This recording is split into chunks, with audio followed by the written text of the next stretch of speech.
Ma'am அதே மாதிரி இப்போ கடந்த 5 வருஷத்துல வந்து சிறுபான்மையினருக்கு வந்துட்டு என்ன மாதிரியான திட்டங்கள் கொடுத்தாங்க? இப்போ இன்ட்ரெஸ்டிங்காக வச்சாங்க. கடந்த 5 வருஷத்துல சிறுபான்மையினருக்கு வந்துட்டு என்ன மாதிரியான திட்டங்கள் வந்து அரசு கொடுக்குறதுனால வெள்ள அறிக்கையா விடணும்னு சொல்லி நம்மளுக்கு கேட்குது. எதுவுமே பண்ணல அவங்க அப்படின்னு சொல்லி. இல்லைங்க, அவர் பாவம் அரசியல்ல இருந்தே ஒதுங்குறேன்னு சொல்லிட்டாரு. அப்புறம் ஏன் அவரை வம்பிழுத்துட்டு இருக்கீங்க? சிறுபான்மையினருக்கு பாதுகாப்பாக இருக்கக்கூடிய ஒரு மாநிலம் தமிழ்நாடு.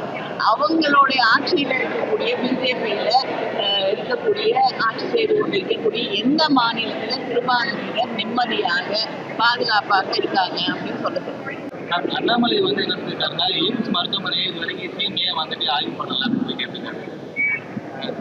வேணும் அதே மாதிரி இப்போ எய்ம்ஸ் மருத்துவமனை வந்து ஏற்றது காரணம் வந்து திமுக அரசு தான் அப்படின்னு தெரியும். அவர் வந்து ஏதோ ஒரு கனவு உலகத்துல இருக்காரு. எதுவாக இருந்தாலும் ஒன்றிய அரசாங்கம் நிதி கொடுப்பதில்லை.